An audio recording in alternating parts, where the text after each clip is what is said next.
கிருபை இந்த நாள் முழுவதிலும் உங்களை தாங்கி நடத்துவதாக.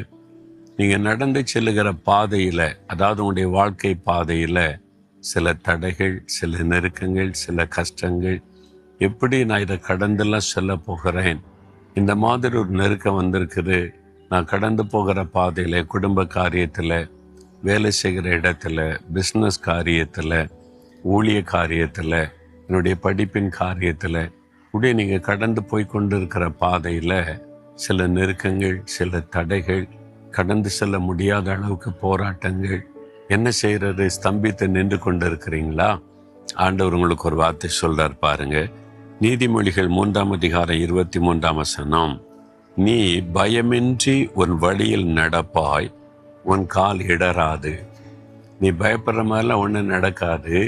நீ பயமின்றி உன் வழிகளில் நடப்பாய். தைரியமா நட, பயமில்லாம நட, நான் கூட இருக்கிறேன்ல அப்படின்னு ஆண்டவர் சொல்லுகிறார். உன் கால் இடராது, எந்த பாதிப்பும் வராது, நீ கஷ்டப்பட வேண்டியது வராது. அதனால தைரியமா இருன்னு ஆண்டவர் உங்களை பார்த்து சொல்றார்.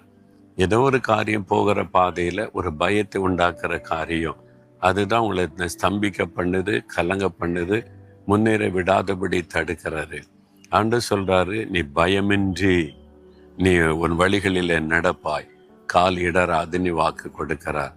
எப்படிங்க அப்படி சொல்றீங்கன்னா, ஆண்டவர் என்ன சொல்றாரு, நீ பயப்படாதே, நீ போகும் இடமெல்லாம் உன் தேவனாகிய கர்த்தர் நான் உன்னோடு இருப்பேன். நான் கூட இருந்து உன்னை நடத்துறதுனால அந்த வழியில் உள்ள இடரல் எல்லாம் நீங்கும், தடைகள் எல்லாம் நீங்கும். அது உனக்கு பாதிப்பை உண்டாக்காது.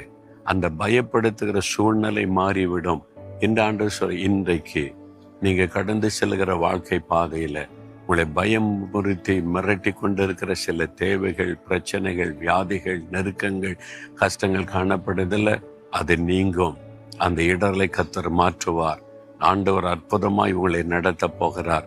விசுவாசத்தோடு என் கூட சேர்ந்து ஜெபிக்கிறீங்களா? ஆண்டவரே, நான் நடந்து செல்லுகிற பாதையில் என்னை பயப்படுத்துகிற இந்த பிரச்சனைகள், இந்த போராட்டங்கள், இந்த இடரல்கள் இயேசுவின் நாமத்தில் விலகட்டும். இயேசுவின் நாமத்தில் வழி திறக்கப்படட்டும். இயேசுவின் நாமத்தில் நான் இன்றைக்கு அற்புதத்தை பார்க்க போகிறேன், விசுவாசிக்கிறேன். இயேசுவின் நாமத்தில் ஆமென்.